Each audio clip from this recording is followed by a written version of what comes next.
Welcome, everybody, back to another lovely edition of the best friggin' show on the internet, the Oversharing Show. And it's even better tonight because of our amazing guests. I think he was one of our first guests ever on the show when we first started way back in 2021. Yeah. It's called And Then There Were Three, I think. Yeah. Now it's 2023. Ooh. But we'll get into that in a minute. I don't want to break tradition. Let me read the quote for today. Today's quote is, "You must be ready to burn yourself in your own flame. How could you rise anew if you have not first become ashes?" And that is by Friedrich Nietzsche. Wow. We were just talking about him before. Yeah, before the show. We were. Amazing. Yeah, and I'm pulling from the Morgan Greer. I'm going to pull one. Five of Wands. Didn't we just pull this in another deck? We did. We just pulled the Five of Wands when we had who did we have on? Oh, Austin. Oh, was it with Austin? Yeah. Awesome Austin. Yeah, I was just listening to that episode again because I didn't get to catch the whole premiere. Even though I was there for the recording, I didn't get to catch the whole premiere because I had a gig. But oh yeah, what a great episode that was. Go back and check that out if you haven't seen that, people. We just did it. It was episode 44 or 43. 43. Yeah, 43. Go check it out. But yeah, I like that. I think it was a different deck too, right? It wasn't this deck. Yeah, it was a different deck. I think it was the Luna Soul deck. Oh yeah, I remember that deck. Was that guy's hand blue? Let me see. It's odd. I can't tell because the lighting in here it's dark and the lighting in here. Oh, maybe he has like a glove on. Yeah, I see what you're saying. Or maybe it's Krishna, Lord Krishna. Maybe it's Avatar. Yeah, I like that. Are you guys going to watch the new one? I've heard it was not till it comes out good as the first one. I mean, okay. They typically aren't, but like my buddy who goes into these things, the same minds that we do esoterically, like how can I dissect everything apart? Him and his twin flame were like, this is garbage. So I don't know. Then I probably won't watch it. Darn it.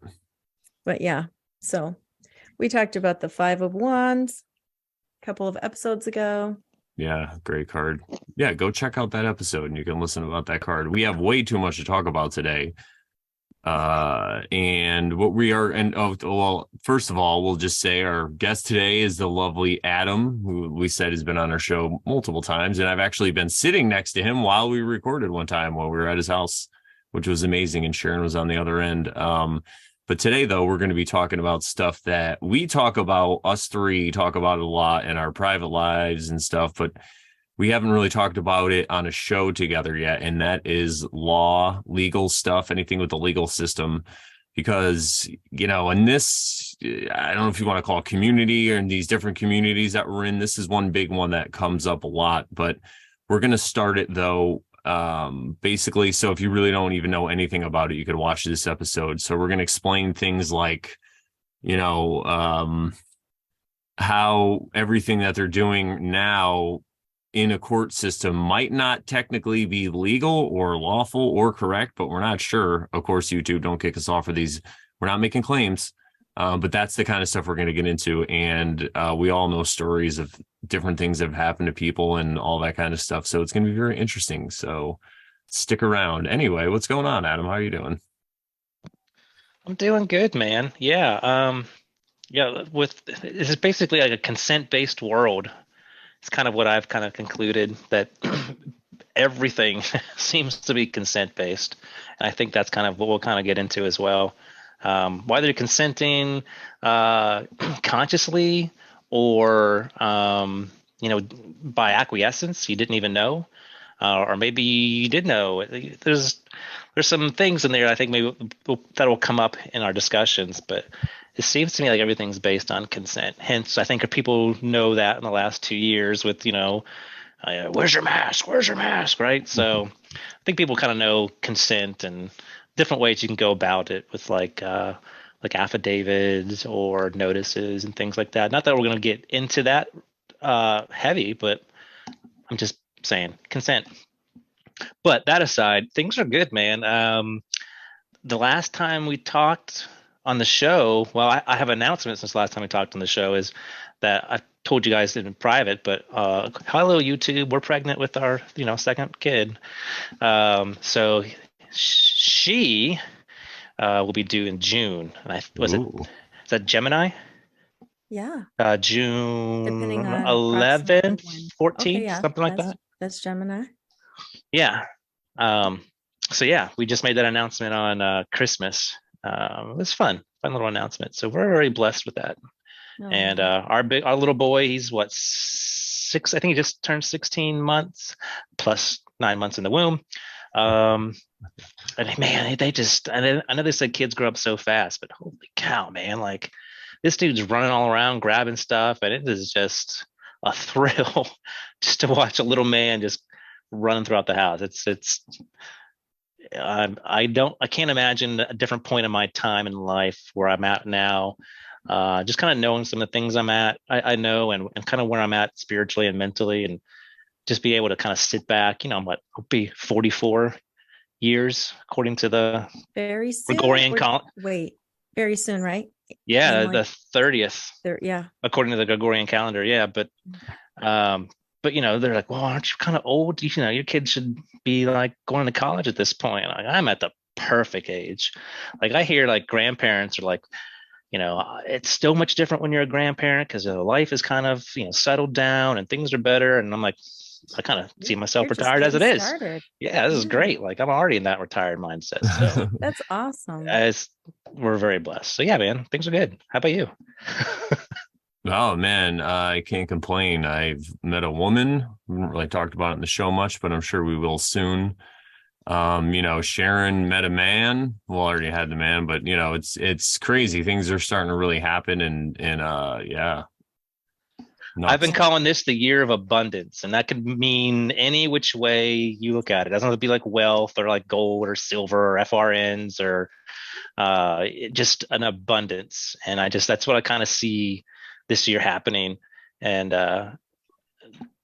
totally. Yeah. I've been seeing cards, numbers, like when I pull a card or when I see numbers and I go look up the numbers, it's about abundance. It's like, oh yeah. Okay. Got it. Source. I got it. That's cool. It's exciting. That's cool you said that. Well, I'm happy for both of you guys. Yeah, I've been hearing stuff on Sharon's front end or her end with Cody, and I'm awesome to hear about Brandon's situation. Like, I want to hear more about that. So, like I said, man, abundance. Yeah, it's good stuff. But I want to bring this back around to law. Yeah, sure. Because you said that your baby is 16 months plus 9 months in the womb. There you go. So what's that all about? Yeah. So we're all used to celebrating a birthday, right? A birthday would be the day that you exited the portal of entry, right? The day you were delivered either in a hospital or home or however you were delivered. And then we celebrate that year annually. And but that's not really the origin of who you are. That's just the day that you left the water realm, right? The maritime law, and you kind of moved into the land, the land jurisdiction, if you will. Dry land. Yeah, right. And so what is your actual origin? Like we have all these superhero movies, and like they want to know the origin of all these characters, right? The origin. Well, do you even know your own origin? Some people just think, birthday, and that's like the end all be all. That's when my life started because, everyone celebrates it. But the actual origin of all of us is when, your dad dropped off 23 chromosomes. I'm not going to be graphic. And your mom, she dropped off 23 chromosomes, both at a building site, right? And when those 23 and 23 came together and made a 46 chromosome, that's what's called the zygote. And that zygote has all 46 chromosomes, and that one cell, it's the only time in your life you were ever undivided, right? Your undivided attention was right there at that moment, the single cell. It's a joke. Dad joke. Thanks. That is your origin, right? That that zygote from that point contained everything about who you are, the complete building structures of what you look like. And it's interesting because we were just talking off air about, growing our, obviously Brandon has his hair long, and I've been growing my hair. I haven't cut my hair in about a year now. My son, we don't plan on cutting his hair till at least 7, and there's reasons behind that. But Brandon said, I believe that cutting your hair or your face as a man is a lie. And I thought that is interesting, because you're putting on a different persona, right? Just like wearing a mask, we put on a different persona, which I'll get into. So I say that because the blueprint of who you are has already said, okay, well, you're going to have very long hair, or you're going to be bald, or you're going to have all these features, and you're going to be a boy, you're going to be a girl, you're going to have these parts, you're going to have all this stuff, right? It's the whole blueprint's all right there. And then we have all these ways to change ourselves or fit into society and, alter ourselves. But really, you're just lying to yourself about who you really are, about your origin, about, your zygotic start. So I like to say, I'm 44 years plus 10 and a half months. I was in my mom for a while. Oh, wow. Oh, Yeah, she was not a happy camper, but I was in there for a no. while. But I like to add that plus, because it's a conversation starter for one. And I am actively working on projecting my origin. Because if I just say 44, then I've negated all that time in the womb and all that time where my creator, which the zygote is your creator. It is the father in heaven. And I completely negate that origin. So if I just say I'm 44, then now you can't just go around and say, oh, I'm 44 plus 10, I'm 44 plus 9. And socially, that's not going to make any sense, and people are going to get annoyed with you. But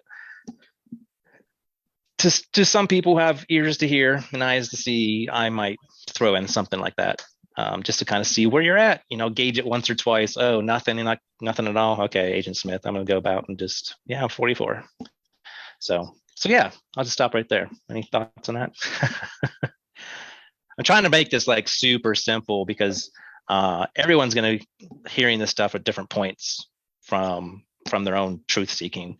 And the whole birth part, which even birth kind of means, it's not really a great word. Birth is really just an admiralty law, a water word. The birth, right? That's when a ship leaves its harbor, or when a ship is crescent for the very first time to take its first sail, that's its birth.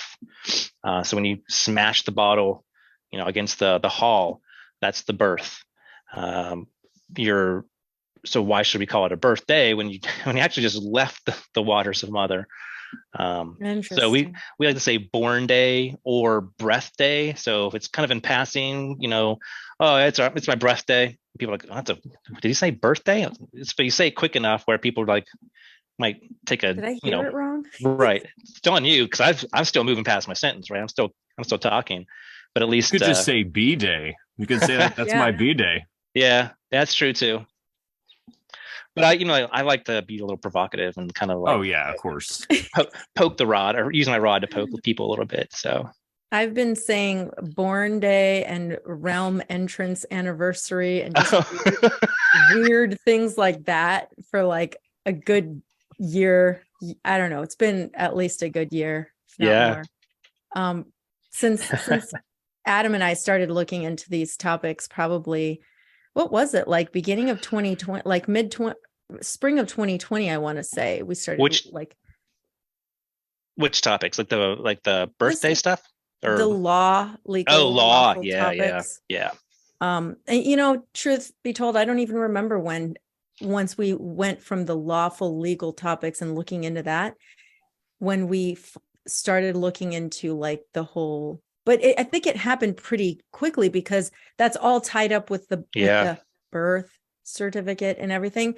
So like, I think at that point, I didn't want to call it that anymore. I can't remember when, but at some point I started like Yeah, calling it there was a something point where else. we were just kind of like very intentional of the words we were using. Like at Yeah. some point before then, before even being quote unquote woke, which isn't, I don't like that word, but Yeah. you were just kind of like say whatever, you just say whatever because that's just there's just words, they don't mean anything. And at some point you're like, I should be careful what comes out of my mouth because I might be, either manifesting something or saying something or cursing somebody or myself or putting Yeah, I myself went in through some type that of whole contract that I didn't consent to. Right. right. I went through that phase of that, but I still say it just for fun because it is provoking to people, and people are like, and it's different. Like I'm not saying the same thing everyone else and their mother is saying, like happy birthday. I say happy realm entrance anniversary or happy born day. For Jackson's first, we had the whole family over, made a big huge farm thing, and I had harvested a rabbit, a turkey, chicken, duck, and I made tacos, and it was a whole thing that I was making because I wanted just to have people experience our homestead and taste different animals and probably never tasted before. And we didn't call it a birthday party. We called it the Solar Return Festival. Yes, or I've Ooh. called it solar return sometimes And too. it freaked everybody out. There was no birthday signs because they're all used to birthday signs. There was no Yeah. song. There was no cake. There was no candle. So they were just That's like, hilarious. so when I had everybody gather around, and I, put my hand over Jackson and I just gave thanks. Yeah. It's like, we give thanks for, this life and all this other stuff. And let's eat. People are like, this is weird.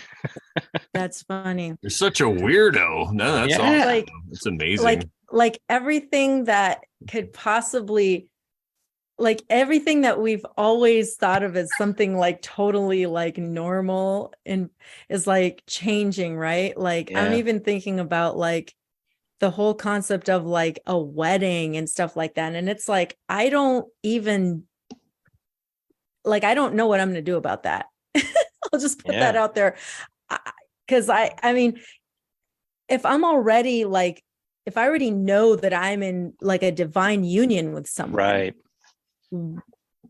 like maybe just have like a celebration of that.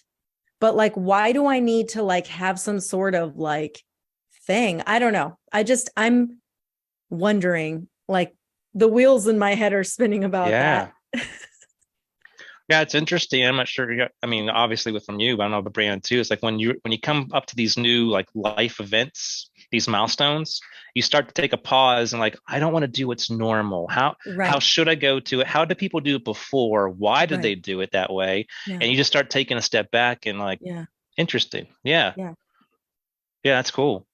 Yeah, and I'll get into a little bit that we're going to be doing with I got to not say the baby's name.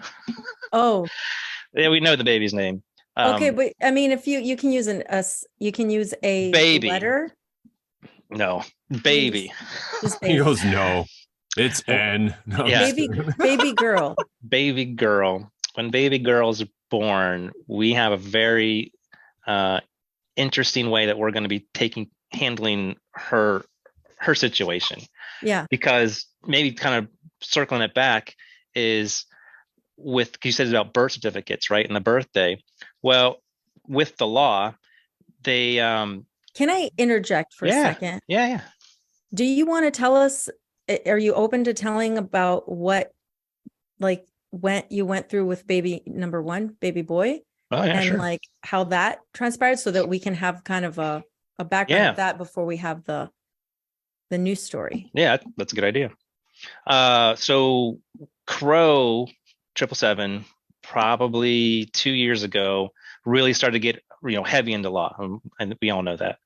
And then through that came out home births and people talking about delivering from home and the vitamin K shots and all these types of things to avoid this, that, and the other, and a lot of great speakers on. And my wife and I, we listened to a bunch of that stuff. And my wife was a nurse for I don't know a while, and years, and she worked in the maternity ward, so she was like catching the baby as they were coming out. Like she was right there doing all the discharge, doing all the medicine, giving you the birth certificate, taking your information. She was there in that. Wow.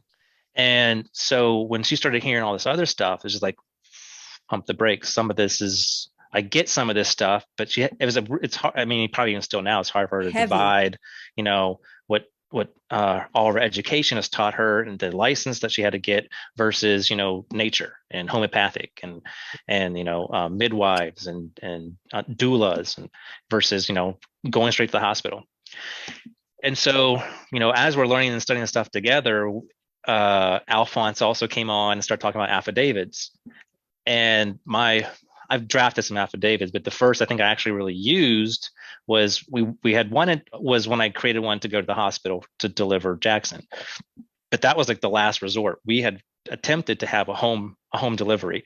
We had a midwife, a crazy situation. She was only licensed in North Carolina, and in North Carolina it's like illegal to have home births. And we live like just south of the border on South Carolina. And she agreed to be the midwife for us. But she had to do it off the record. So like, because this is good sign. This is good omen. She was going to come to South Carolina, do the whole delivery. She's like, okay, it's on you to like do the birth certificate and all this other stuff because I legally can't even be here. So we're like, perfect. This is the right woman.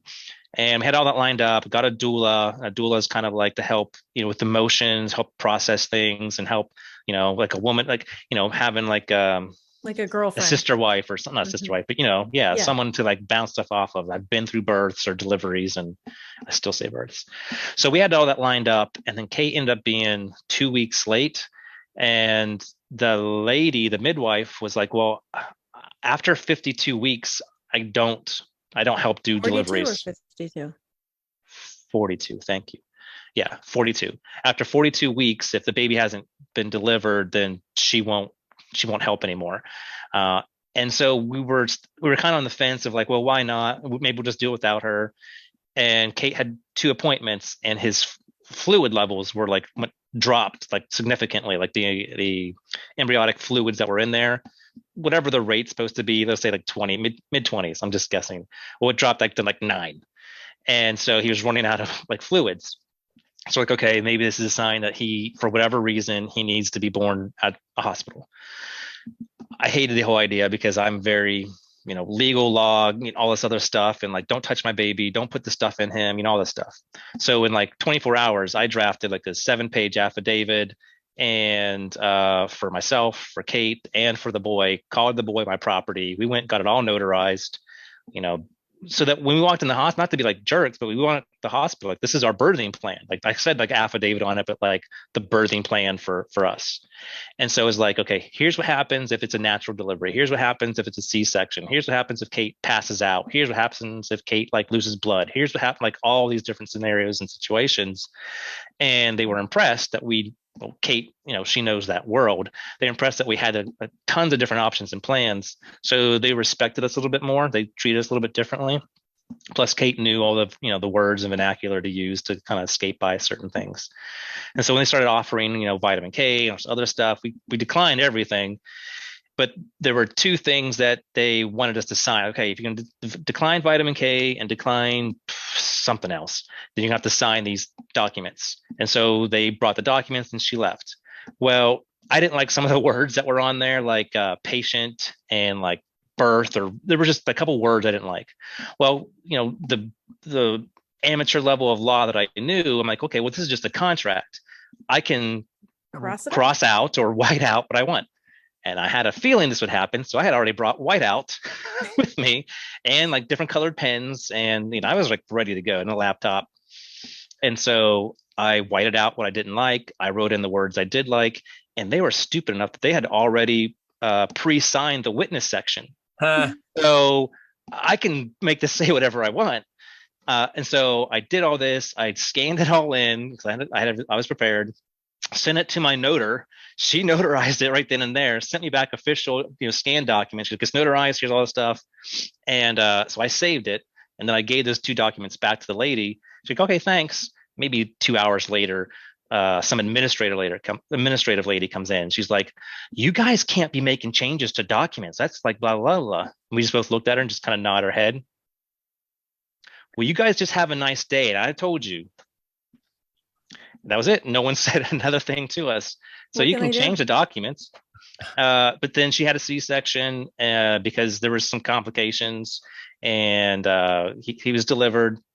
But on the documents, I said, I want to make sure that his placenta is fully intact. Do not cut the umbilical cord. I want delayed clamping. And at that time, from just listening to Crow, all I knew was there's still life force in his placenta, and I want to make sure he gets as much as he can and until that placenta goes white, the umbilical cord goes white. And the doctors, they know the term delayed clamping, but that's like 60 seconds. Maybe you can get 5 minutes if you kind of like pushy. We went an hour with an affidavit. So, coming out of the portal of entry that way, it's kind of easier to kind of just take everything together. But when you have to do a cesarean section, it's a little bit more difficult, I guess, for whatever reason, to kind of grab everything and scoop it all out. But I was very adamant, like, no, if you don't do that, Kate will die first before you cut that umbilical cord. It's kind of putting pressure on them, like, okay, we get it. So, the full baby came out, placenta laying on the table for an hour. I was taking photos and videos and sending them to Kate or showing Kate, like, hey, what do you think? This is the progress, because they don't typically allow you to take pictures or photos in there. I got pictures and videos of him like coming out through the whole thing, right? So that was pretty cool to be able to get some of those photos, because we were showing Kate the when the cord went white. So I was doing everything I knew up to that point. What I knew was, okay, the placenta is good. It's got good stuff in it. I want to, make sure baby gets everything. After an hour, I let them clamp it and cut it. And did you take the placenta home? Yeah. So we had already organized somebody to meet us that night. She came to the hospital. They gave us the placenta and the umbilical cord, everything, into like this big, styrofoam container thing. I went down to the lady and she took it and she made like capsules. Yeah. And then she also did like a tincture that she made. And so we still have some of those. We've given him a couple. Kate was taking that stuff when she was breastfeeding, just so he gets it back into his body. Mm-hmm. So if he gets sick or something, he hasn't, then we'll just kind of give him that, because that's what stem cells, I guess, right? Amazing. So he'll just re-ingest that and his body will just kind of reabsorb that. So at that time, that's, was way off the charts of the norm, which it is. But since then, I've learned a lot more. So this next baby is going to be even more wilder than that. But I'll pause if you have any questions or comments on what just about that birth alone. Certificate and stuff like that. He did. Yes, that's a big point. That's a big thing. So they did ask for that, but throughout the whole time, they kept asking, "What's the boy's name?" And I knew this was all going to go towards the birth certificate. So we had just said, well, we're Taoists or Taoist. And so we kind of like, he was supposed to be a Leo, but that was like 2 days ago. And so now this is Gemini. So we kind of want to feel things out. Like I just kind of played like this very like, airy kind of person, but like we're all thought out. Just like, okay. So we don't really know his name yet. So we're going to take him home and let it all figure it out, after a couple of days. So we just kept playing that card and they just kind of backed off because they were just like, I don't even know how to approach this. So it came to the day where they were getting ready to discharge. We actually had to stay in the hospital for 3 extra days because Kate lost a lot of blood. And that was a whole separate conversation of blood transfusions that I wasn't on board with, but it was like, okay, this is life or death. Oh, fine, Kate. So they asked us the very last day to discharge him, we got to do the birth certificate form, and they didn't have the name. So they collected all my information and they collected all Kate's information. And then they just gave us the document and said, okay, you need to take this down to the court of records, the courthouse. And we let them know, hey, this is not a problem at all. We're actually on our way. We're up here quite a bit. Have no problem taking it to the courthouse. I just played right along. Now I've known some other people that were in different patriot movements that knew the same type of information about, you don't get a birth certificate because blah, blah, blah, blah. But they made a big fuss about it. Like, we're not signing anything and we're not doing this and blah, blah, blah, blah. Well, okay, red flag, red flag, red flag. Here comes Child Protective Services. They're coming in. The dad got arrested. This up in Pennsylvania because he was causing a scene, and they lost the kid for like several days. Child Protective Services took him away. Stay under the radar, dude. Morons. And that's the whole thing is Kate knew what to say to kind of like skate right under the radar where they're like, okay, I got to ask this question because if you answer yes or no here, then that means yes, I can discharge you, or no, I got to escalate this to Child Protective Services. And it's kind of like right into like, okay, like it's not a yes or a no, but I'll just go in this direction. So I actually put together a, I don't know, 10-page document outlining our entire process that we went through. By the way, we didn't file the birth certificate at all, so he doesn't have one. But I did do what's called a baby deed, and a baby deed is something like you record on the land. So back in the days, many days, decades, they used to record marriages and deliveries, births, and Bibles. And you could just take the Bible straight to the clerk of courts, and she could just scan it in and make a copy of it, and then Bob's your uncle, and you're recorded. Which now this is a side tangent. Now I'm going to save that one. Just remind me about Nazis burning books, because that's where that would take me. Not burning books. What's it? Nazis burning books, because that's going to take me right to that segue. Okay, fine, I'll go there. So when in World War II and I, or whichever ones, when the Nazis were burning all those books, they were burning Bibles, right? They were collecting all these Bibles, and they had these big bonfires of what was it? Indiana Jones and the third one, where he was like going through Germany, Nazi Germany, and he hands Hitler his book and he signs it, right, and gives it back to him. But they're having these big bonfires of burning Bibles. Well, why Bibles? You can't really Bibles are everywhere. Like, you can't just destroy all the Bibles. Why not any other books? Unless that, they were destroying evidence of records of people being born. And right? People getting married. And people getting married, right. And then the same thing around that same time period was the Salem witch trials. Well, the Salem witch trials wasn't about burning witches. It was about burning and killing midwives and doulas and anyone that was actually there for the actual delivery of births. So there were no record of them remembering. Right. There's no witness. So there's no witness, physical witness, and there's now no written witness to destroy bloodlines. And what came out of all that? Certain national group of people got their own country and made claims that they have blood rights to maybe a king at some point. And there's no one to dispute any of that, because why? Well, there's no records. Allegedly, I'm just making accusations. Allegedly. So part of that, so anyhow, so you used to be able to record, you still can take a Bible and record it and take it over there. So we didn't do a birth certificate. We did a baby deed, which is kind of like a fancy way of a living man and a living woman making a claim on their baby. I don't want to say child, because child's not really a good word, on their baby, but you got to claim it as property. So you claim it as property until they're of age, and then they can claim themselves. So that we made those are notarized. Those are filed in courthouses and whatnot, so that nobody has an actual claim on the baby, except for you and your wife. Except for me and my wife, right? So you wanted, yeah. Well, I was just going to say you and your wife, but you my wife annulled your marriage certificate in some way, right? Yeah. So part of that. So I don't want to get too. Yeah, sorry, I'm going into no. I meant with like ASN stuff. Like, I don't want to. Yeah, no, we don't have to go there. No. But like, we've been looking into like how do you correct any records that might say you're this or you're that. Whereas basically so people that are listening, if they don't, I don't know how to say this, segue into it. Yeah. Well, so what Adam is trying to say is, and we'll get to this too, because I wanted to ask him why it's bad to have a birth certificate. Why shouldn't we have one? And what basically breaks it down is you're kind of consenting with certain things that you sign and certain documents that you have. You're consenting to open yourself up to be a subject of the government, when sometimes you don't actually have to do that. There's ways around it where you can enjoy more freedoms if you don't tacitly agree to these things that you don't understand when you go get married, or when you do a birth certificate, or when you register to vote, or any of this stuff.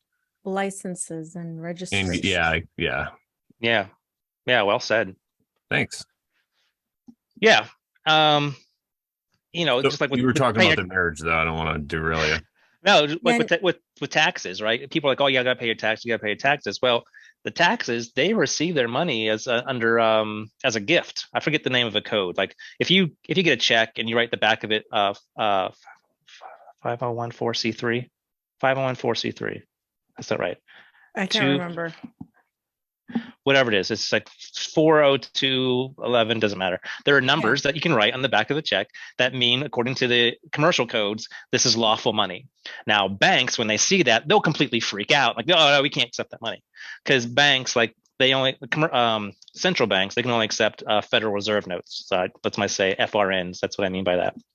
FRNs aren't backed by actual gold. They haven't been backed by gold since Truman the 33, right? It hasn't been back since then. It's now like on the gold standard. Gold standard's not gold. It's just a standard. I forget the word standard means something. So taxes, when you pay your taxes and you sign something, you actually become the tax collector because of your signature. You monetize something with your signature. Like your signature has power. So when you sign anything, you're monetizing that instrument. That's what it is. The document, traffic ticket, anything. When you sign something, you're monetizing that as value, and then the recipient receives it as value. Some people might take it to a court to get redemption. Some people might cash it to the U.S. Treasury, which is what we're supposed to do. Ultimately, everything goes back to the U.S. Treasury, and then they take that monetized signature, and then they give it value. And that value is a Federal Reserve note. So when the IRS, when they receive money, they receive it as a gift. So there's you make a donation to a church. Well, a church accepts that as a gift, and then they have to write it off specifically with their 501c3 and or a 508. They got to write it off a certain way and then send out that document with their IRS. Well, when you make an IRS payment, they also receive it as a gift. Okay, well, if you're receiving it as a gift, then I don't have to give you a gift. I don't have to give you a gift at all. It's voluntary. It's all voluntary. And so the more you start looking into the 1040s and where that all came from and what that means, it's 100% voluntary. Any U.S. citizen or anybody can just stop paying your taxes. Now, I'm not telling anybody to do that. I'm just saying, like, you need to know a lot more than what I'm saying. Just take away the fact that it is voluntary and it's not mandatory. Just like wearing a mask is voluntary, it's not mandatory. Requires your consent. Right. But in the US, but you can also, there's ways like discharge things. People have probably heard of accepted for value and stuff like that. But whether you discharge that, there's ways to do that on the IRS statement, the coupon, or you send in the money. They turn around, they're one of the few people, if not the only ones left, that have the back door to the US Treasury. And then they just send it off to the US Treasury, they get their money back, and then thanks. So they kind of double dip. Even if you sent them cash, they're going to take that coupon, which if you take a remit, like the dotted lines on a bill of any kind, you see that little remit, the little stub section down below, that's called a coupon. If you know how to write on that, then you know a specific set of words, you can send that back. They then send it to the US Treasury. The US Treasury acknowledges because your signature monetizes it, right? You monetize that document, and then they give you they say to the bank or the lender, all good to go. And okay, you're good. That's how it's supposed to and does work. Nobody, good luck trying to get things to work like that. You get thrown in jail. Ask Chris Hemsworth. No, that's the actor. Chris, who's that guy that does the 1099 A's, B's, and C's? He was on Crow, and Crow's like, you're never coming back. Hauser. Yeah, Crow won't have him back because he just puts liens on everybody. Yeah, anyhow, that is a bit of a tangent to say what Brandon was saying, that tacit agreement on certain contracts you may not want to agree to, but you don't always have full disclosure. So a contract has to have three elements: meeting of the minds, full disclosure, and something else I can't remember. When you have those three things, then you have a good contract.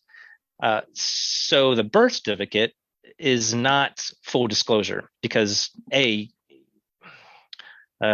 your mom and your dad are what kind of signed that document or signed those instruments to give it life.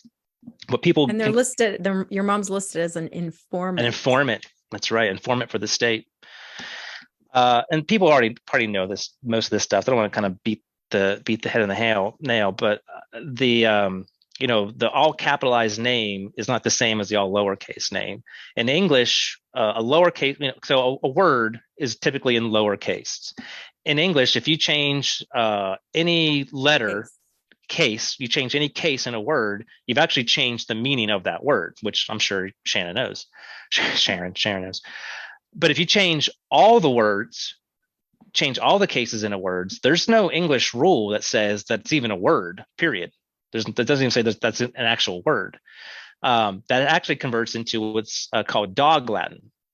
Dog Latin's not a word. It's for the dead, right? It's the way to speak to the dead who back in, Greek and Latin days where the dumb people can't speak. And so they write in all caps. The only time you really see anything in all caps is on a gravestone, a tombstone, right? That's the only time you're going to see all caps. So if you see a contract that sometimes in the back has like, normal English and then all caps and then normal English and all caps. If there's all caps on any document, you can just pretend it doesn't even exist because it's two different languages. It's like me writing in French and then English, and okay, I'm only agreeing to one language. So on the birth certificate, they all have all caps.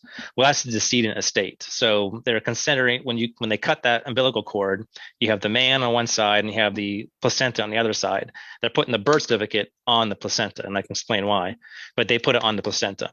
So that's considered a decedent estate, and so it's dead. They consider the death. That's the birth certificate. It's technically a death certificate, technically.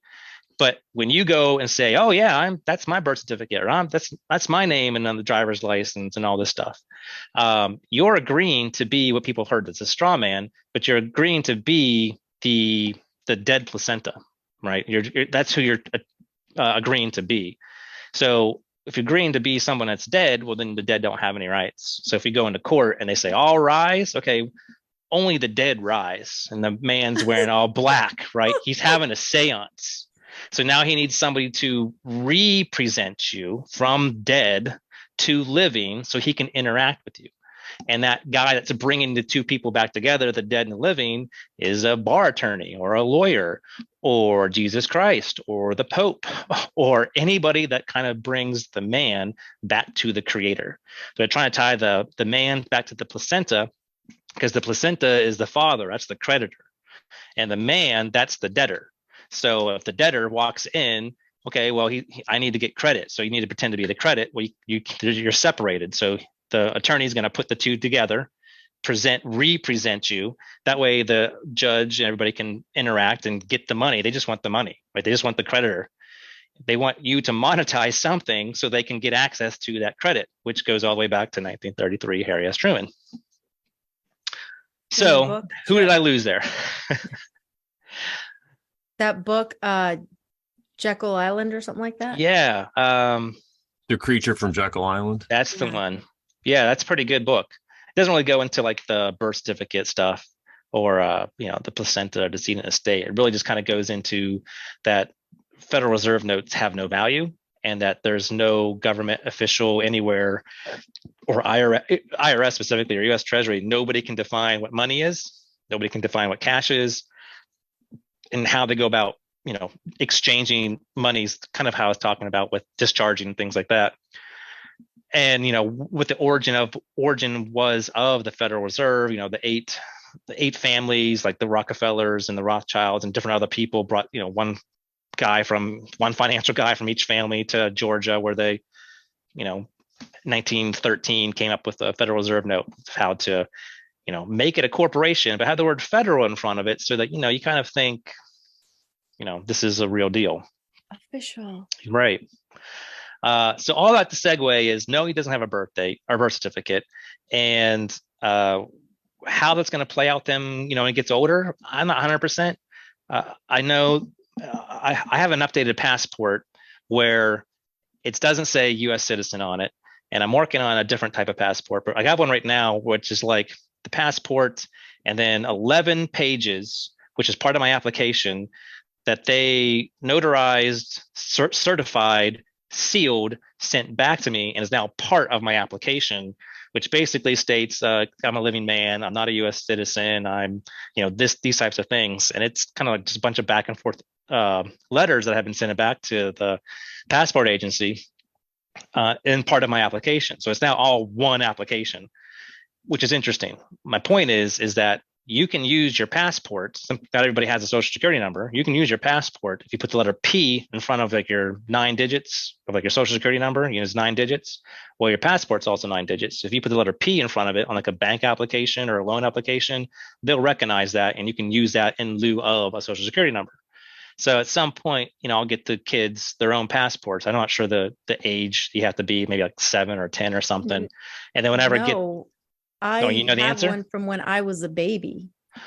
Okay.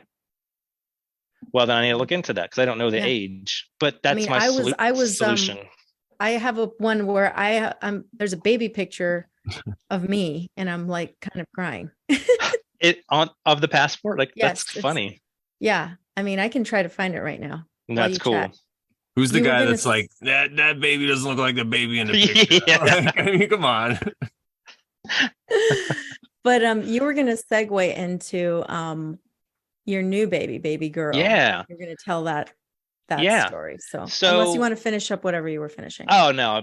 I'm hoping the passport's the solution for like identification, right? Because I want to know more about that once you get yours done, because I'd like to well, I've done mine. I've done one. Oh, all right. There's something else I can't say. You might have to sign a non-disclosure about another type of passport. Fine. But the best thing I can find is the route that I went.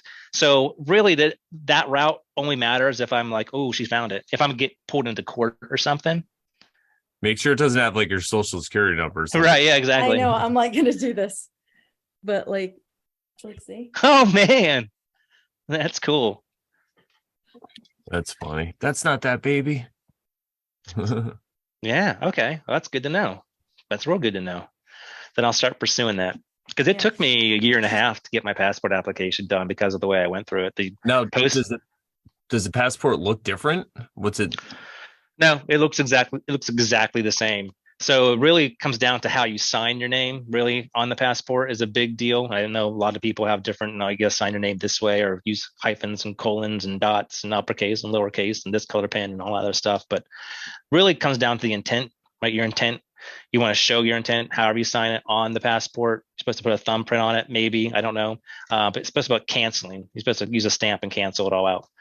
So there's a bunch of different ways to go about it. But anyhow, I'm hoping that, if the kids someday need to go set up a bank account or do something, depending on what realm happens the next, 18, 20 years, they'll have hopefully a passport and can just use that in lieu of a social security number. I'm sure that'll work. If they even need a bank.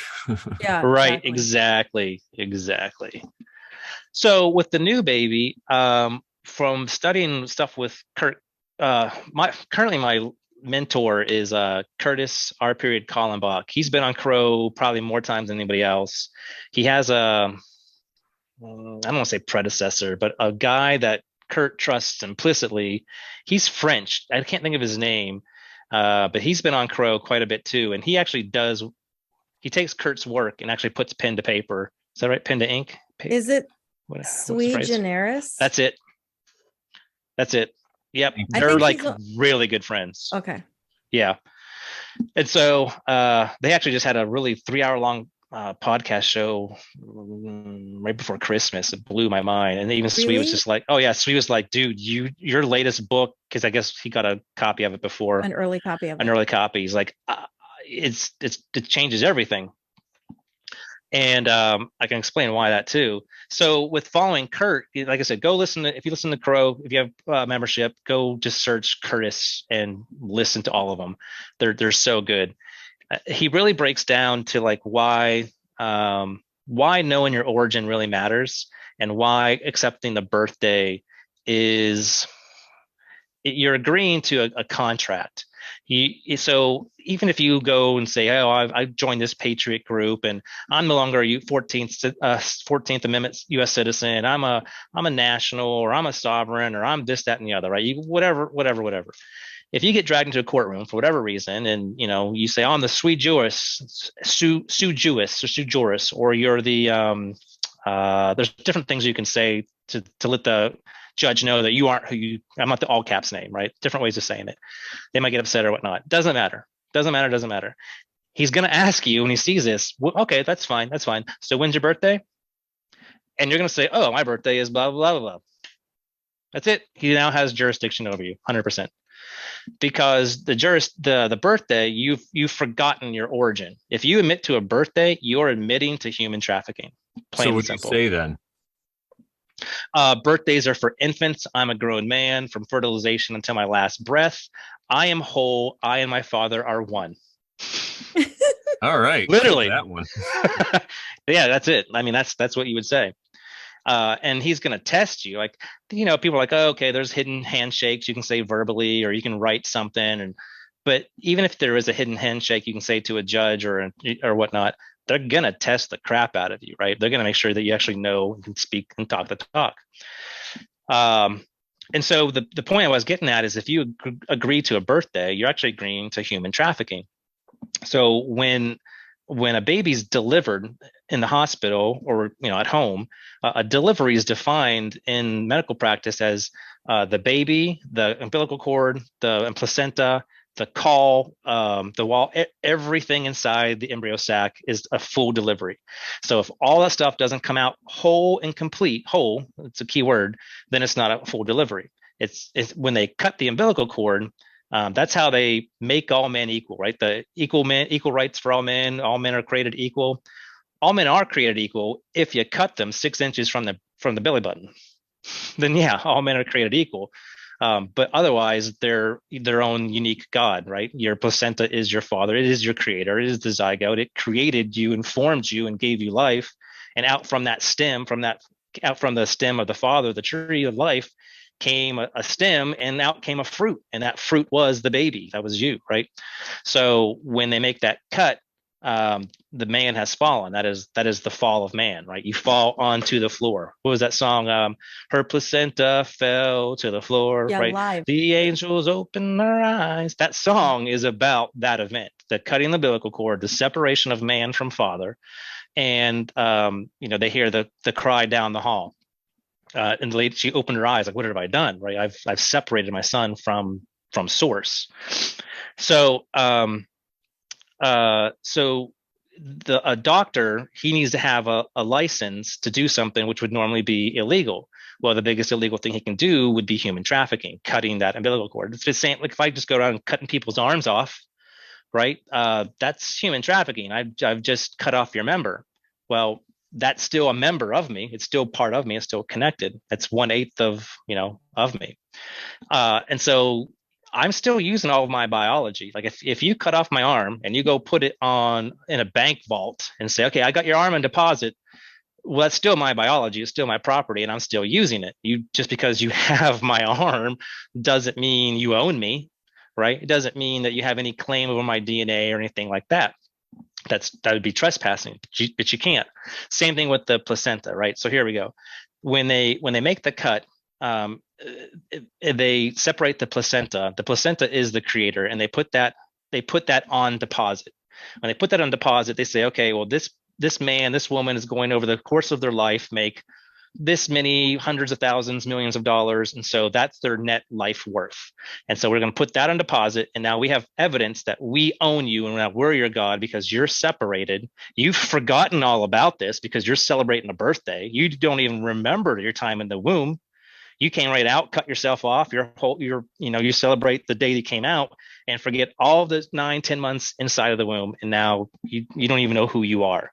But we do, and we have it on deposit. And if you're going to forget that, if you're going to forget your creditor, your creator, creditor, I'm sure there's two words that are similar for a reason, then anything you need to do in the world of commerce, you're going to have to go through the United States Treasury. The United States Treasury is what keeps record of all the placentas, all of the birth records, all of those transactions. Hence why you have to have your signature to go monetize to get money out of that creditor, right? And that's how you go about doing commerce. That's why you get pulled over, because they need you to admit to being that name, which is tied to the placenta, which is the creator, which is tied to U.S. Treasury, so they can get money. That's the whole ordeal. So we, knowing that, and knowing that above the oracle's wall, when Neo walked in, it said, know thyself, right? Jesus would often say, I and my Father are one. Well, and that was blasphemous. People, the Pharisees and the Sadducees and the stupid C's, they did. I thought that was blasphemous because you and your Father can't be one unless you go through us, because the tax collectors and the publicans and the sinners, which in the Bible, sinner just means a debtor. Sin in the Bible means debt. Reread the Bible, substitute sin for debt, and then see what you come out of it. They were doing this thing. This isn't new. The separation of the Father and the separation of church and state, right? That's the same thing as the cutting the umbilical cord. This isn't new. This goes back ages of trying to when they can make claim on man to control man. So when Jesus said, "I and the Father are one," he's letting you know, hey, from fertilization until my last breath, I am whole. I mean, that's what he's saying. When my mom and my dad laid together and they 26 chromosomes and they had 46 chromosomes, a split second, those 46 chromosomes came together. Father and I are one. I'm not cut. Nobody came in between me. There's no human trafficking. My placenta was on. I'm a lotus baby, right? Like I'm good here. There's no creditor. There's no debtor. If there's no debtor or creditor, then there's no trespass. Then there's nothing you can give me. And there's nothing I want from you. Nothing you can take from me. So that's kind of what Jesus would say. Like, it was like Luke 5:30, 31 or something. He's like, he said, those who are whole need not a physician. And that's Jesus making a claim that, if you're not whole, then you do need a physician. So the scribes and the Pharisees were saying to him in the verse previous, like, why do you eat and drink with the publicans and sinners? Okay, sinners, debtors. I already said that the debtor is the man cut, right? Once you're cut, you become the debtor. And the reason why is you already paid your toll to come into the land of the land of the land, the world, the realm of the land, because the placenta is your ark. That's your ark of covenant. You've traveled here by boat, as your placenta. You've paid the debt to give up that life, to give up that placenta. I mean, it's going to fall off in 3 to 4 days anyhow, right? That was the cost that you paid to leave the maritime, the water world, into this land. So you've already paid your debt. But if you've been cut and you forget about that, well, then how did you get here? How did you get on this land? Did you pay the debt? Did you pay the toll? Right? So you become a debtor. You're a sinner. You need to be reconnected. You need church, Jesus, Pope, right? You need to be connected. And then publicans means tax collector. That's the creditor. So why do you eat with the creditors and the debtors? The two people that have been cut. And Jesus says, well, if you're whole, then you don't need to be put back together. Those two need to be put back together. Right. You need to put these two people back together. I'm a physician. I can do that. That's why. And they're just like, oh. So I've been re-looking at Jesus's stuff lately, and it is just like, this dude got it. Like, he was speaking in parables for a reason, because this isn't things that people are just going to get. So there's a lot more like, okay, well, why is the church not talking about this? Do they know? Who knows about this stuff? At what level do people know about this? And to be honest with you, I think this is like stuff that maybe the Spanish Inquisition type of people used to know back like a couple hundred years ago, maybe the 1776ers, that founded America or whatnot, allegedly. I think they kind of knew that. And I believe that with some of the Constitution stuff and amendment stuff, the way that's written, it's got a lot of it in there. But I think now it's been so indoctrinated that hardly anybody has any idea. So you're like, oh, my church guy, he's just pulling people right into the pulpit and just saying, oh, this is a real literal event, and completely glazing over a whole different realm that I think Jesus was kind of winking a nod into. So being whole, right? That takes me back to my baby, the new baby, lotus baby. A lotus baby is a baby that's delivered whole, and there's no cut in the umbilical cord. And like I said, after 3-4 days, it'll naturally fall off on its own. Now I raise and I breed, goats, rabbits, and the placentas, it's part of the life. It naturally falls off on its own, and the mums sometimes eat it, right? Because it's got the what do you call that? The stem cells in it, right? It's got nutrition in it. So the mom, after giving birth to all the rabbit, they'll get up to like 12 litters, 12 kids. It takes a lot of energy. And so by them eating the placenta back after it falls off, then they regain that strength to give back to the babies, right?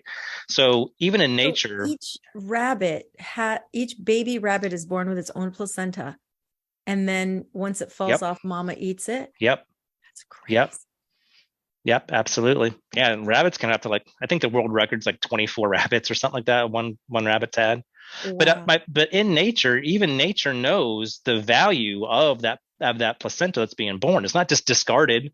You don't just cut it, throw it in a biohazard bag, and just dump it, right? And I know Crow's kind of going on the rabbit hole right now. Huh? That's funny. Of trying to track down. Okay, well, somebody in the hospital show me the tracking of that placenta when it's been cut, put in a biohazard bag. Where's it going? It's got to go through this department, that department. It's got to be formed, signed everywhere. So I know he's chasing that, and that I'll be interested to find that out. And Swee's also chasing that. Yeah, Swee's chasing hard chasing that. One of the last episodes I heard of Swee. Yeah. So nature knows it. How come we've long forgotten it? We've just not even part of our lives. We just accept the birth certificate, the birthday, and that's our origin, and we just keep going on.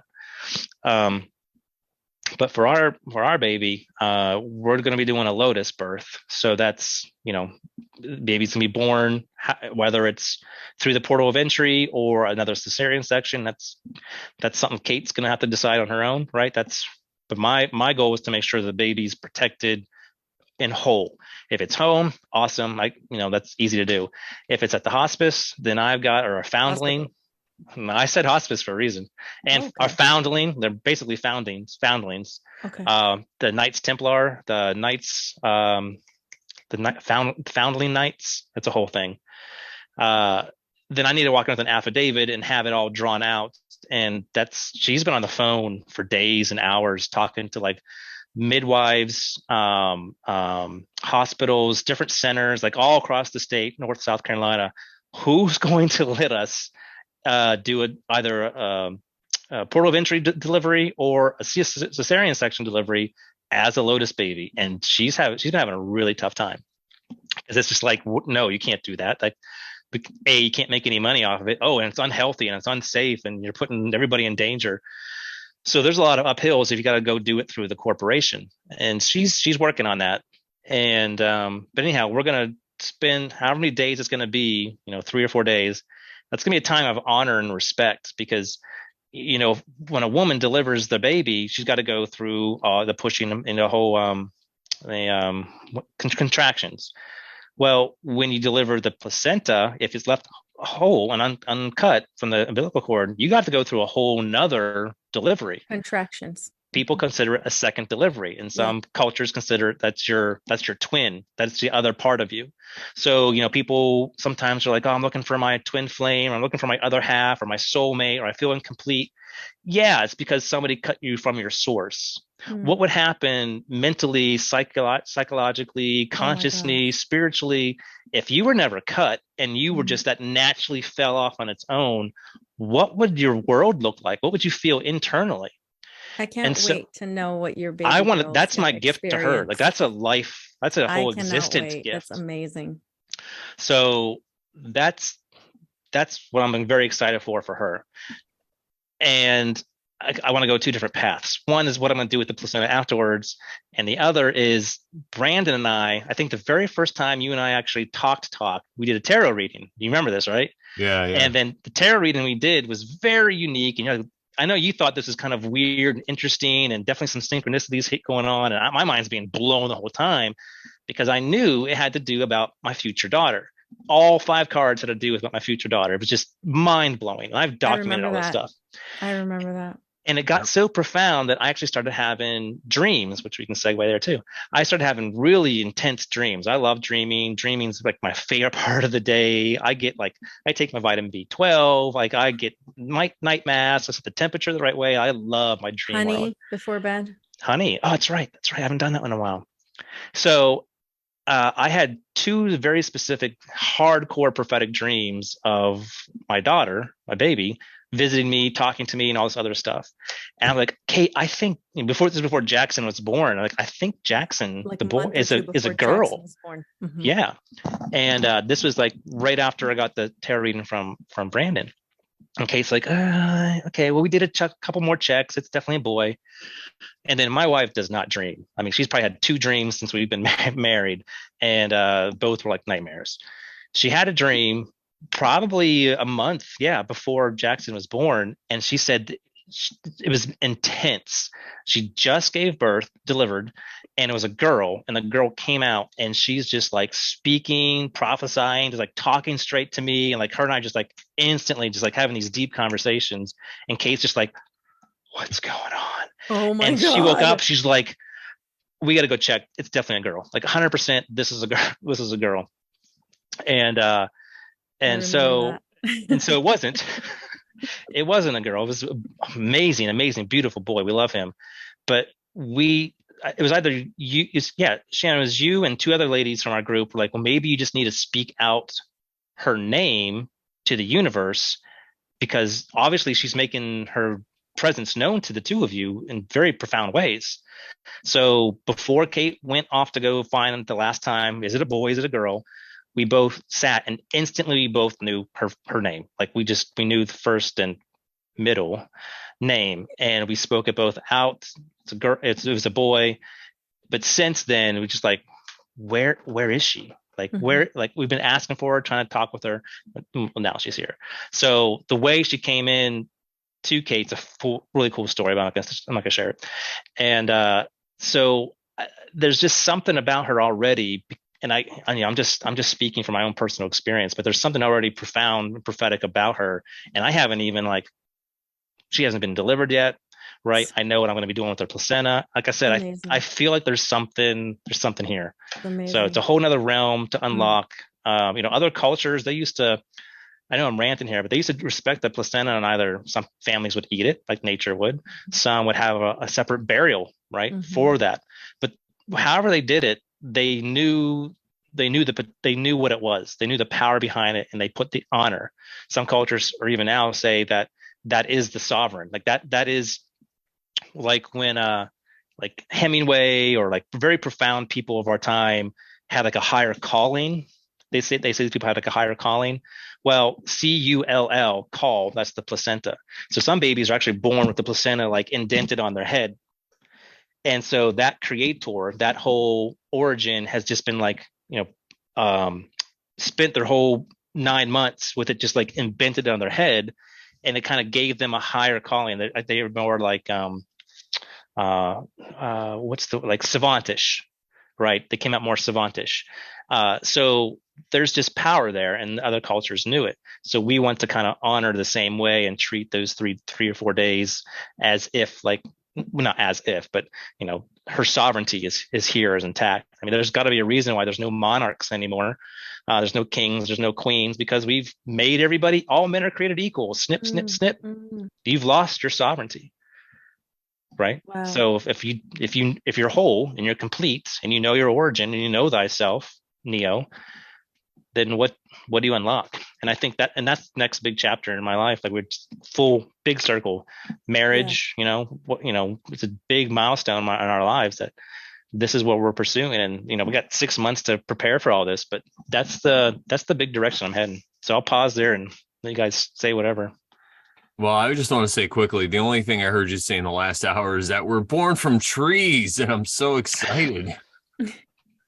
Wow, how mind-blowing is that? And especially if you think of like the law of one with consciousness, like with the different levels, and then like animals all have placentas that look like trees. And I've been listening to this audio book. It's a fantasy series, and there's fairies and like elves and humans or men and women. And there's some of the fairies, there's this one tree god there, giant tree, and he could talk. And the first fairies were actually born from him. They're called Bo-Rot. Oh, that's cool. Yeah. So I was like, whoa, we're all fairies now. Or, I think that's amazing with the tree, though. That's so much in this realm is connected that we don't understand, especially with consciousness. Yeah. Fractals. Oh yeah. Yep. But I think that's amazing. I'm very happy for it. I can hear it in your voice that yeah, man, that's totally amazing. I think there was something I was going to say, but I don't remember. It'll come back to me. One thing I remember yeah, go ahead. from back when Adam was telling us about baby boy, and this experience with the dreams and all these things. And I believe that's when you had pretty much barely met Brandon, because that's when he had given you the reading. And I had been wanting to connect you guys because I was like, I feel like they would totally like be good friends, and they're like both on the East Coast. And so like somehow I ended up connecting you guys. And then that's when Brandon gave you that reading. And I feel like I remember that the name of your baby girl was revealed maybe through that. You may know. I mean, it's a possibility. You might reading know. something to that effect. It's interesting because it's interesting when you speak into the universe and you like put your intention out there, you typically get something back. And it was that day you and I were talking, or maybe a couple of days after, about Brandon, because I'd seen on some podcasts and like, oh, this guy's cool. He's got gets it. And I just put out because I had shared with you the one with Philip, with Brandon and Philip, that guy that does because Brandon barely talked in that one, and I'm like, I want to hear this guy talk more. But Philip's on point. But I'd put out to the universe, I'm like, I don't remember what I said. It was just very like, higher self, show me what it is that you have in stored for me. Like, I was specifically talking to higher self, not knowing at that time I was talking to my zygote, right? Like I said, when I know that single cell origin is me, okay, that's my higher self, right? Because it's the higher calling. That's the father, the dome. Right. Yeah. And so I'd put it out there. And I mean, within like not even an hour, Brandon's like, dude, we got to do a reading right now. And I'm like, I'm ready. Like 2:00, let's go. So it's just like, put it out there. I remember that happens. Yeah. Oh, Brandon and I are gonna be good friends. This is great. Yeah, this is great.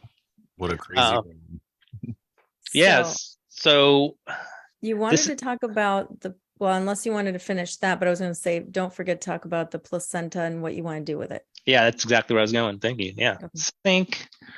So we're going to be doing a burial. And when I moved here to this location I have, it really reminds me of like my grandma's property. Like I came here looking for something very like in the woods, very exclusionary, distance from people. I don't know the word I'm trying to say. And I came here, I'm like, oh my gosh, this is my grandma's property. This looks exactly like it. These big, huge Brandon scene, just beautiful, big, huge oak trees. And I mean, I saw the one tree, I just started weeping. I'm like, oh my gosh, I got to move here.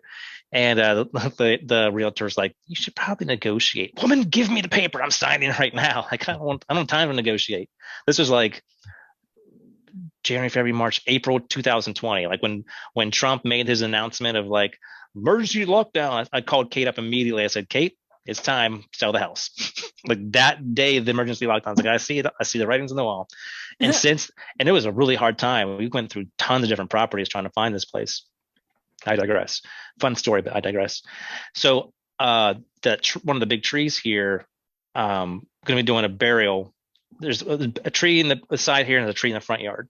The tree in the front yard, Kate and I have been calling Jackson's tree. And so I'm doing a specific burial there.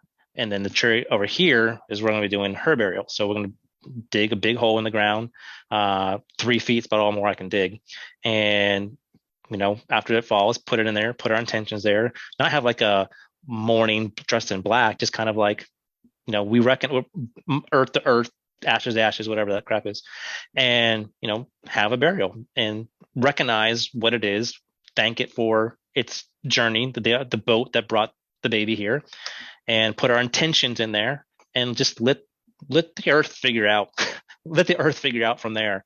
But I'm also going to record it. So in the future, any type of discrepancy comes up, any type of legal whatsoever, I'm like, no. Here's the 3 days of her having it fully attached. Here's the burial of it. What claim do you have on, that's for later. I'm always thinking ahead.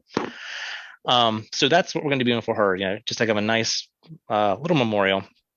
I'm not going to do the same thing I do with Jackson's, whereas I, had it processed and capsulized. Yeah. But but in thinking that, I was like, okay, well, my breath day is coming up here like on the 30th. And Mhm. I wanted to do something different because when I was listening to Sharon had sent me a podcast from Interverse, and Interverse did a really good because they had talking with Kurt Kallenbach as well. And then a couple months later, they had two other guests come on, and they really went like etymology on it, like started breaking down words and talking about like midwives of the past and just different intent that other cultures had with the placenta. And it brought me to tears because I realized exactly what I needed to do. And they said something like, don't, yeah, you were cut, but just know thyself. It was going to fall off at some point anyhow. Once you know yourself, like don't get hung up on the whole human trafficking thing. Don't get caught up on all this other stuff.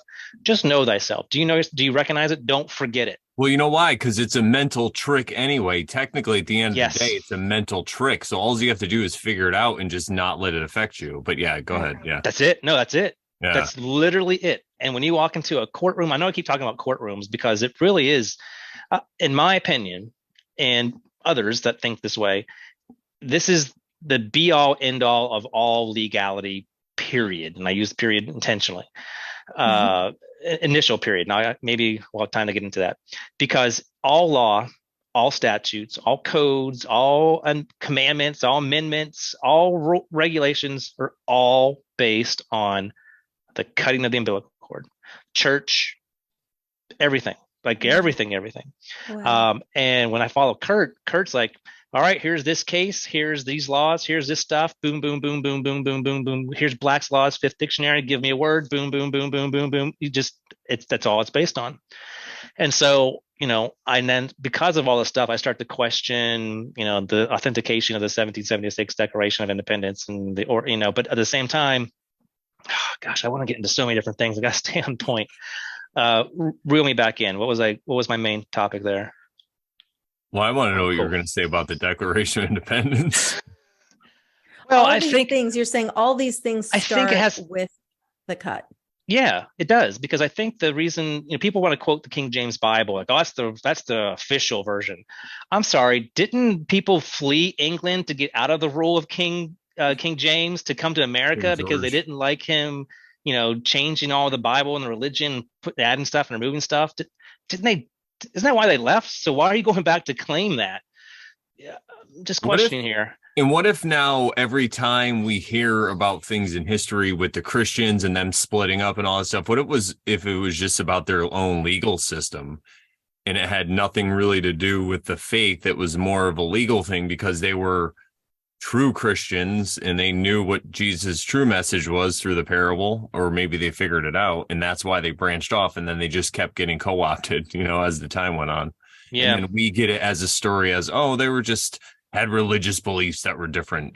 What if it was like, no, we're not your slaves. This is the kind of Jesus we follow. You know yeah, what I mean? Could it Yeah. be? yeah, yeah.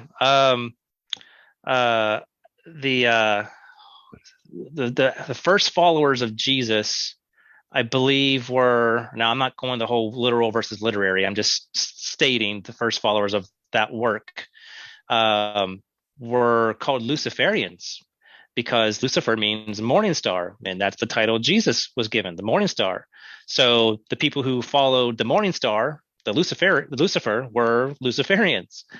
Another thing that's been perverted. I can hear Sarcastic Warrior being like, yes, he's getting it. Yes, he's right. So yeah, I mean, maybe I'm a Luciferian.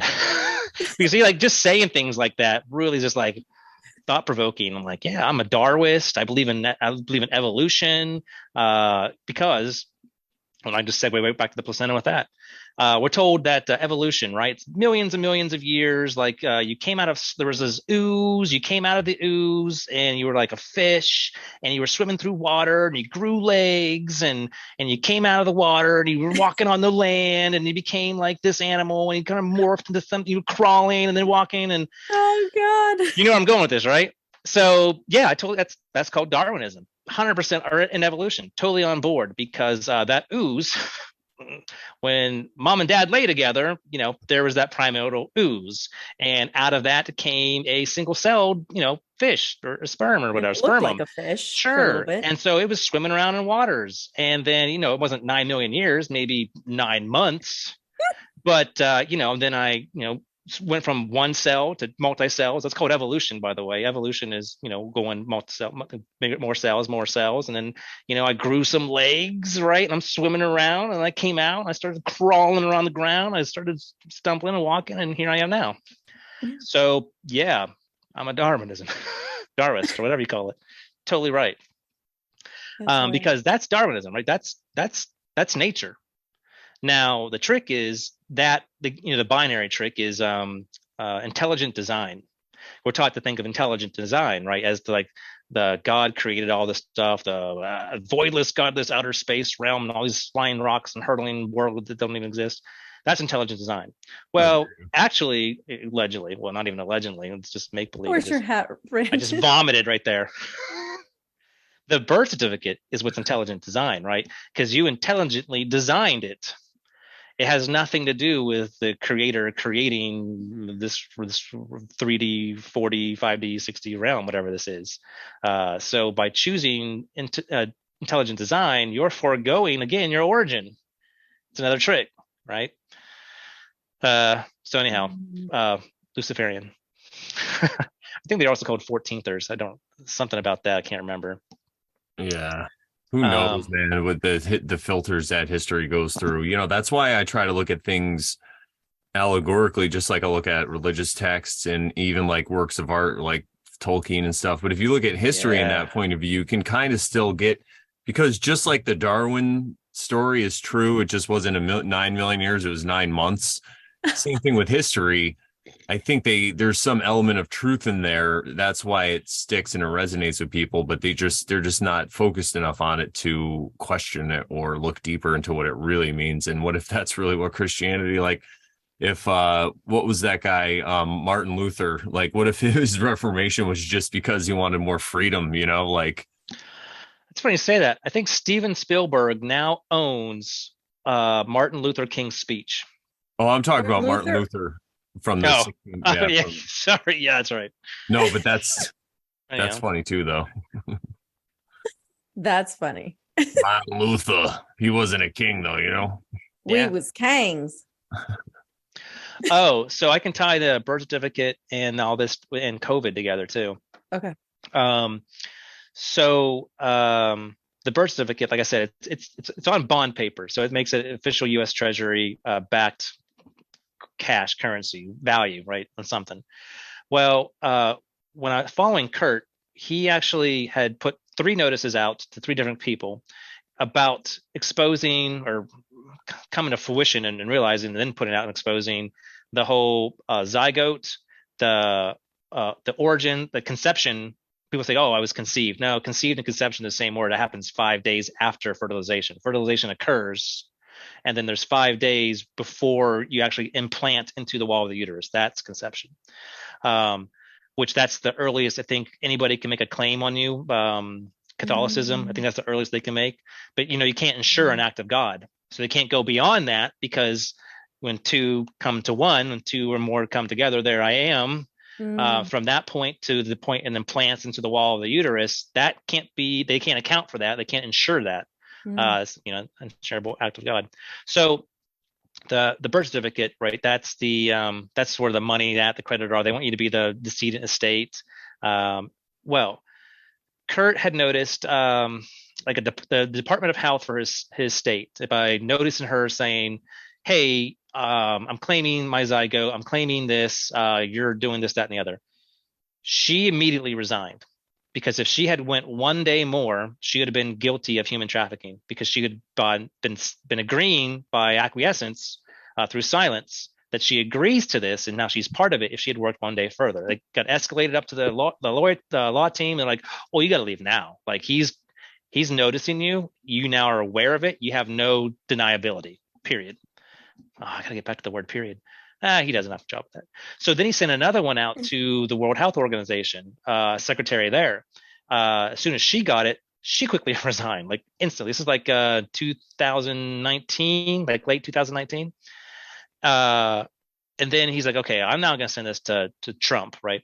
So he sends it 3 times to Trump, twice at the end of February 2020. And the last time he sends it like the second week of March 2020. A few days later, after he receives it, Trump makes an announcement for an emergency shutdown. On 3/11?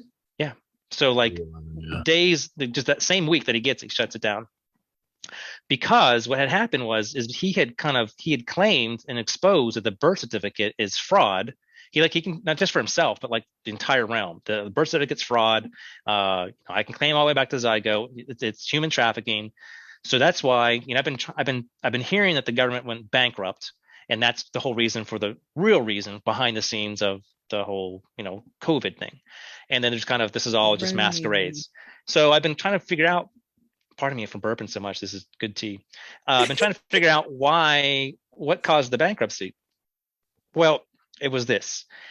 And so what they needed to do was the insurance agencies, insurance companies, and Swede gets into this too in his last thing. Swede's speculating. He's like, I think I figured this out.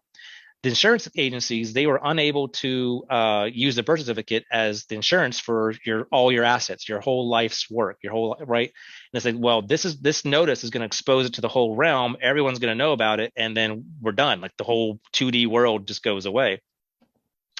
And there are people in play that said, no. We think these people are still sheeples, and we're going to prove it to you by making them, we have to cover and protect that identity. We had to cover that infant. So like I said, when you celebrate that, I didn't get that. When you celebrate the birthday annually, you are just agreeing to be the infant over and over and over and over again. You never get past 365 days.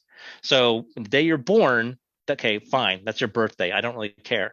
But on the next year, on that same day, it's not your birthday again, because you're not birthed again. If you celebrate it, then you just reset the slate clean, and now you're 0 again. Now you're an infant. So Prince says, I only had one birthday. Oh, does he? Yes. But he's in the know. That guy knew stuff, man.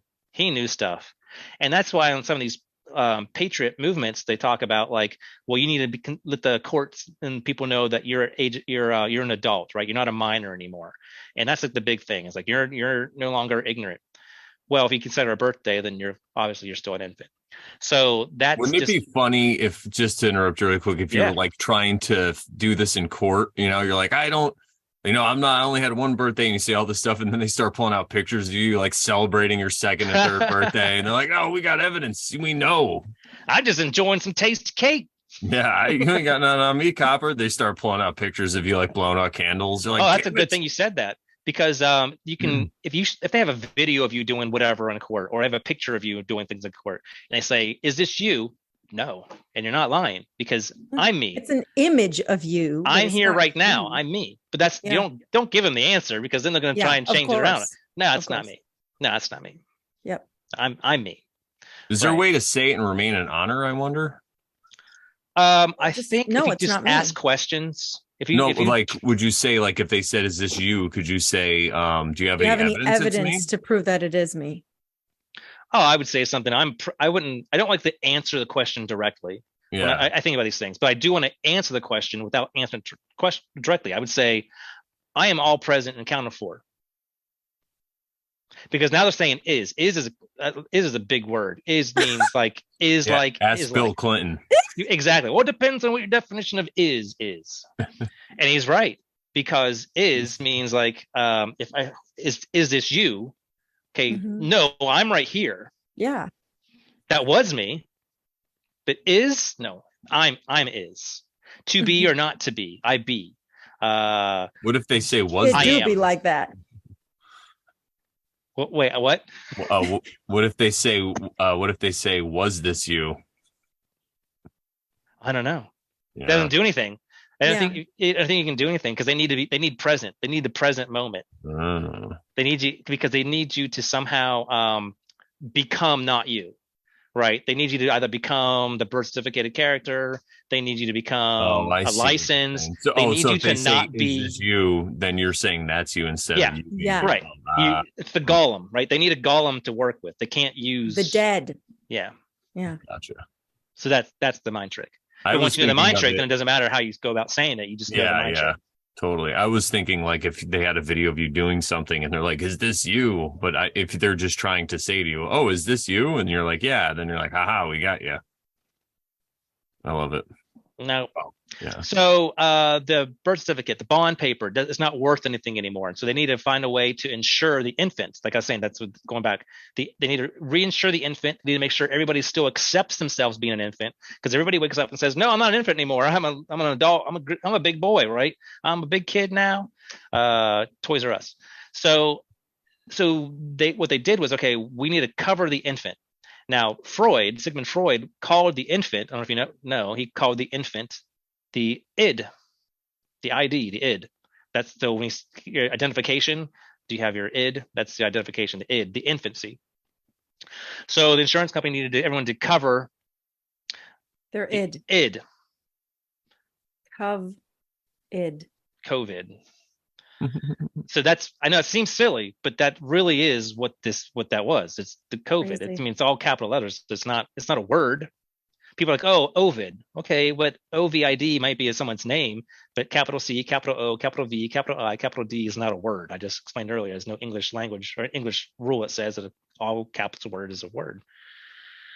Yeah, honestly, just to it's interesting, right? I mean, yeah, it's interesting. That's I can say that. quickly I'm not making a breaking claim. out. Not I making a think claim. it's very interesting and very like synchronistic. And first of all, I want to say it's not Toys R Us, it's Toys Were Them now. So yeah, that's right. thank you.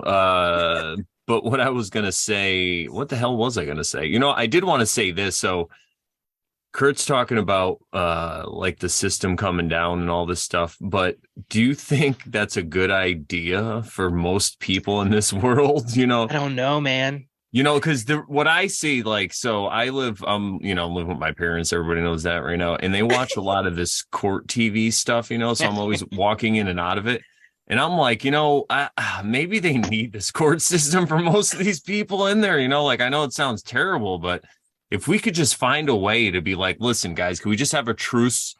Just leave us alone. We won't wake anyone else up unless they come to us. You know what I mean? Just leave us alone. You can deal with that because, yeah, it's so amazing. And another thing with the court TV shows, they've shown a couple people trying to go the sovereign citizen route, and they like really hammer them. Well, that's not the right terminology. It's an oxymoron. Yeah. Or even like living well, they show this on TV because they want people to see it, but they also like people I've heard say all kinds of stuff like I'm a living man and all this, but I think you're right. They agree to the birthday probably, at least. Yeah, they got all kinds of different snares and traps out there for this, that, and the other.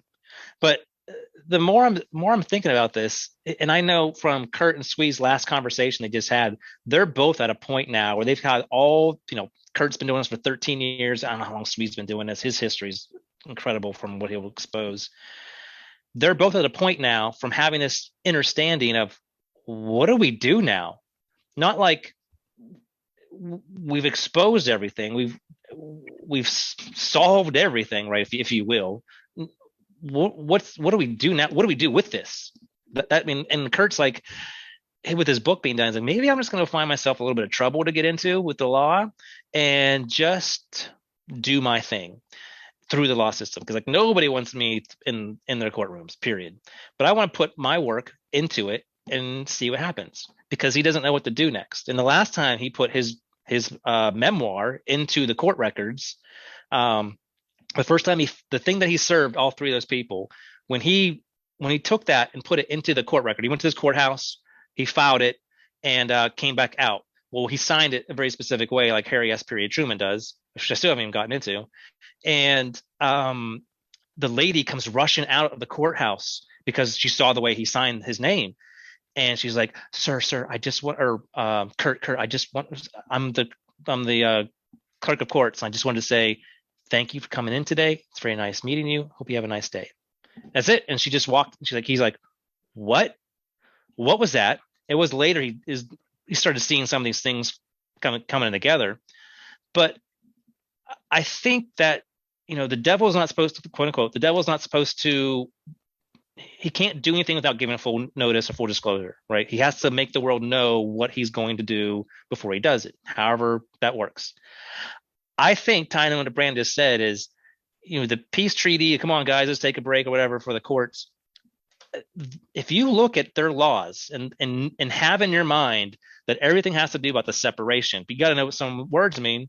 I mean, you got to know what derelict means. You got to know there's a whole plethora of words that they sneak into, but it all ties into accepting to be a minor, accepting to be cut. And if you see all that, I think the courts is perfect the way it is. If you know exactly why you're in there, how to work it, like the magistrate courts, those lower courts, those are just commercial entities. Those are nothing. The only real court's the Article 3 court, and that's the federal level. And my buddy's he's taken two things there this month and next month, and then I'll be taking something there throughout this year too for my situation. But those are the only real courts. But if you go in there with this mindset and this standing, I really think that there's nothing they can do, because they can't use any of their laws or codes against you because you're whole, right? They couldn't. That's why Jesus walked. I know he was allegedly murdered or crucified or whatever, but the Pilate judge, he was just like, there's nothing here. This man's whole. There's no debtor. There's no creditor. He's committed no crime. I find no flaw with this guy. And if something's whole and perfect and pure, then there's not going to be a blemish or a flaw or a crack or a nick. So he's like, sorry, guys. But then, the Jews or the peoples were like, whoever, I don't know, people backpedaling. People were like, no, this guy's got to go. He's a problem. So, and I thought it was funny that Owen Benjamin was like, if you want to be a real Christian, you shouldn't use the cross as your symbol. You should use the whip, because the whip is what you use if you want to break the money changers. The cross is what happens if you cross Rome. Yeah, exactly.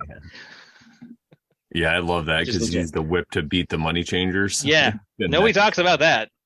Yeah, but the circle, going full circle, is I really think that that the court system, the way it's set up now, if used under this mindset and knowing how this is, they use the Bible, they think the all laws based on the Bible, whether you religious or not, or however you want to accept the dragon god being your Lord and Savior, I don't care.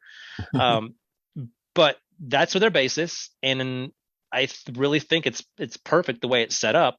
If you know how to go in there and not have an attorney. Use an attorney, well, then you just admitted that you're cut and you're out. You accept the birth date, well, you just admitted you're out. Is this you in the driver's license? Okay, well, you're there, you're out. You just have to have a new understanding. Yeah, exactly. I think that's really what it's all about. It's the frame of mind, because then I think that stuff doesn't even start to affect you after a while. You don't even get into the courts and all that stuff. No. Well, and just to that point a little bit, if like we talked about this before and several episodes ago, I can't remember which ones, but like if you put yourself in that mindset of like, memorizing scripts and like Neville Goddard says, imagine yourself in the desired state you want to be. Well, if you're imagining yourself getting stopped by a policy enforcer, and then you're memorizing scripts and you're doing all this, you're just practicing for what's going to happen. And so it 100%. Will happen to you. And I originally early on was like, ain't nobody got time to be memorizing scripts. I'm not even going to put myself in that situation. I don't know why I chose to ignore it, but I did. And well, let's just say that hasn't happened to me. Sharon, I don't expect it to. Exactly the same mindset that I came to conclusion with, because I was also you and I went the same journeys, almost the exact same time periods. So when we were studying that law stuff, I was learning those scripts. I was just like, I could get pulled over. I've watched all those getting pulled over videos, and the license is this, and I'm not this. I had my plates removed. I had all this stuff. Mm-hmm. And I literally manifested what came to me, right? 100%. Now, I'm taking all that to federal court. Which I have a really nice lawsuit against them. But I did manifest it, and I had to untrain my brain to stop thinking those types of thoughts of like, okay, well, if I get pulled over, I'm going to say this, I'm going to say that. No, you're not going to get pulled over. Exactly. Stop thinking those things. Exactly. Stay in honor. And, and those thoughts started to leave me, and I've gotten more peace about it. Yeah. But yeah, that's 100% true. Yeah. So now And I I've just kind seen of it. practice this stuff because, okay, I'm not really in the courtroom or anything like that. I'm just kind of saying that I am whole. This is kind of more like my mantra, right? This is kind of like my meditation. I am whole, from fertilization to the last breath. And by doing that, I'm kind of just speaking from my single celled organism, and I just speak from there. And I've just been noticing things in my life just kind of getting more abundant. Amazing. And it circles back to the beginning, abundance, what we were talking about when we first started. Oh yeah. Hey. Same. Abundance. Yeah. What you speak out and practice in your mind, the universe is going to be like, okay, well, he's obviously preparing for something. So let's just give it to him and see what happens, or her. Yeah. But I love it. Yeah. Maybe you can even go to the when you had that issue with the law enforcement, when you get very far along in the Process. lawsuit, you could just go to them and be like, can we have a peace treaty now? Listen, I'll just withdraw my lawsuit. You leave me alone. I won't teach anyone around here what I'm doing. Like, nah, man, this county is terrible. I'm not going to be here too much longer, I don't think. oh, good. Yeah. We'll see what happens. I hear the Ozarks in Missouri that sound pretty good right now. Yeah, that's what I've heard myself. That documentary was pretty cool. Sharon was there. I was there. It's beautiful out there. Daisy's got some 12-acre lands right across the border there. Oh, that's right. That's right. She kind of like wink, wink, nod to me. I'm just like, yeah. Well, you should definitely try to go to the festival. Maybe Daisy should try. Oh, I'll be this one. I'll be going to this festival. Okay, yeah. I made my donation, so I get 2 free tickets. Yeah. Oh, fantastic. Nice. Sweet. I don't know the logistics, but I got my tickets. You're going. Right. You're going. I'm going. So Cody's going. If Well, I'm going, do you know the date? Labor Day. I don't know if there's a date yet. Labor Day. Day. Yeah. It was last time it was Labor Day, so I suspect it will be the same. As long as it's not before the little girl shows up. No. I mean, I kind of went on as much as I can with just, I could go a lot deeper, but I think really I just want to press the idea of like, know thyself, really. Just don't forget where you came from. Don't forget these things. And just know that from my studying, I'm just talking to everybody listening, I really feel like all the traps and snares from whatever patriot group, I must just label it that way. You go into straw man this, license man this, that's that, and the other birthday this. It's all mind trap. It's all mind trap. If you forget your origin, you're screwed. Period. So just know thyself, and then you're good. I mean, can you see the names on our screens? Do people see our names? I don't know. No, I don't. On the live screen? Oh, okay. I can't remember. I think they do. Every time I've seen them these days, they show up. Oh yeah, maybe they do. Well, I would suggest listening to. So I'm not going to go into the initial period, but go into Crow 77's last podcast, probably episode 402 or 405, with Kurt. And he really gets into the Harry S. period Truman and why there's a whole controversy of why they keep the actual period itself in the S. And it's not just like, Harry S. Truman. Like if you write it out, you have to put the period there. And that's kind of like a wink and a nod to being a living man, quote unquote, living man, a sovereign, a true man, not the birth certificated character, someone who actually knows thy origin. Right, it's kind of like a wink and a nod, a flag of convenience and consistency. But that's just, if you don't know the talk and can walk the walk, and a judge sees you sign a document that way, Adam S. period Spiker, I just said my name, I don't care, I know who I am. Then the judge is going to be like, okay, well, I'm going to throw some questions at you. What's your birthday? Blah blah blah blah blah. And it's like, okay, this guy doesn't have no idea what he's talking about. But it's kind of like a flag, like, hey, I'm waving a flag, test me. And then he says, and then he's allegedly, right, it would just be like, okay, this is dismissed. Not that I'm trying to manifest this. I'm just trying to like help people, because I just left a really big patriot group that I spent almost 2 years dedicated into, because I wanted to learn, a lot of people went through all this crap they went through with the companies and corporations forcing you to do something that they didn't have any rights to do.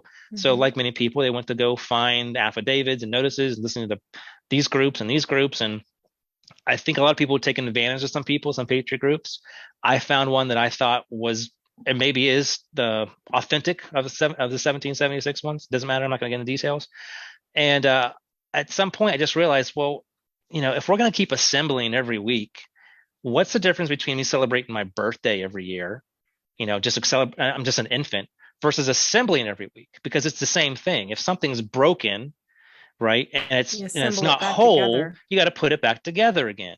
So if I keep going to court, exactly, Humpty Dumpty had a great fall. The king's horses and king's men couldn't put that together again. Sovereign men, kings, right? King's men, sovereign people couldn't put Humpty Dumpty back together again, because Humpty Dumpty, who no one ever said in any lyrics that he was actually an egg, by the way, he couldn't put himself back together again because he didn't know his origin. He just kept celebrating the birthday constantly. So if a vase has been shattered and you can somehow put it back together and it's whole again, you can't reassemble it because it's assembled. So why do I need to keep assembling week after week after week after week with these groups when I'm whole? Biggest hang-ups, some of these things people get into are the court's this and the court's that and being pulled over this. And it's like, how do we win in court? And I don't want any of that stuff. I feel like Sharon was just saying, you're just going to manifest a situation where you're going to be put into that to test yourself. Nah, man, I'm good. I'm whole. I'm going to go out and take care of my rabbits and crush life. Yeah, exactly. I love how this show often comes back to the same point, which is to know yourself. And I will venture to say there's only one person that could put Humpty Dumpty back together again. And I've been saying this for a while. It's Humpty Dumpty. It's Humpty freaking Dumpty. That's the answer. Right, man. See all the knowledge that's contained in these little riddles that we tell each other. There's reasons why they're passed down, Yeah. Wow, that's awesome. Well, I think this would probably be a good place to put a fork in it. What do you think, Sharon? Unless you have anything you'd like to add?